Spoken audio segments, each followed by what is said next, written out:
আল্লাহ রসুল যে মসজিদটা বানাইবেন আল্লাহ তাআলার সন্তুষ্টির জন্য জায়গা নাই, কি নাই?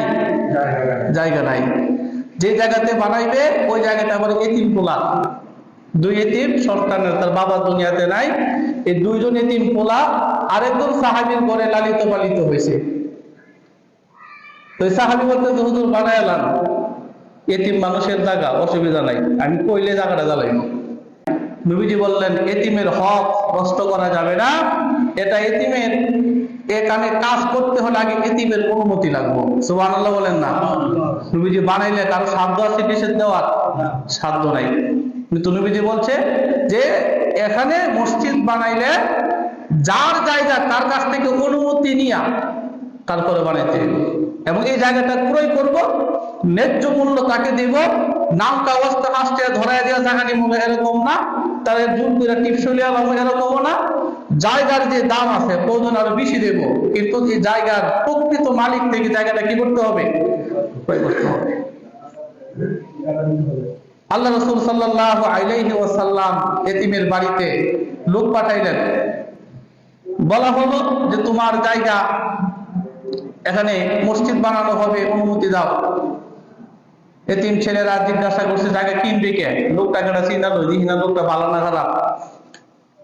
এমন লোক হতো আছে কিনার কথা কইয়া কিছু বাইনা দিয়ে পরে টেহা দেয় না, এরকম আছে না?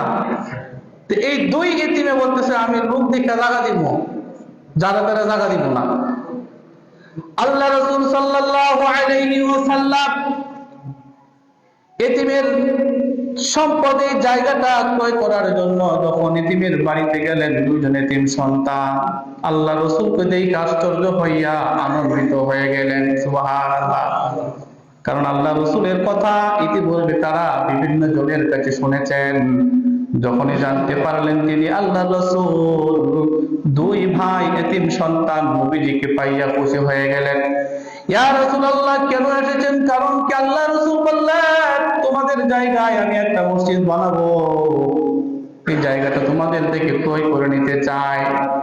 দুইজন এতিম সন্তান বলল ইয়া রাসূলুল্লাহ, মসজিদ বানাইবেন আল্লাহর জন্য, আমাদের এই জায়গাটা আপনাকে এমনিতে আমরা দিয়ে দিলাম। সুবহানাল্লাহ। আল্লাহ রাসূল চিন্তা করলেন আনন্দের আতিশয্য মহব্বতের কারণে দুইজন এতিম সন্তান জায়গা দিয়ে দিবে, ঠিক আছে, কিন্তু তারা এতিম, এই জায়গাটা দিলে তাদের চলাফেরার সমস্যা, আর কোন জায়গা তাদের নাই, কোন জায়গা ক্রয় করবে এমন ক্ষমতাও তাদের নাই। আল্লাহ রাসূল বললেন না না, আমি এমনিতেই নেব না, বরং এই জমির পরিপূর্ণ মূল্য যা আছে, যথাযথ মূল্য যা আছে তার চেয়ে বেশি দিয়া তোমাদের থেকে জায়গা ক্রয় করব। তাই করলেন, টাকা পয়সা দিয়া জায়গাটা নবীজি কি করলেন? নিয়ে নিলেন।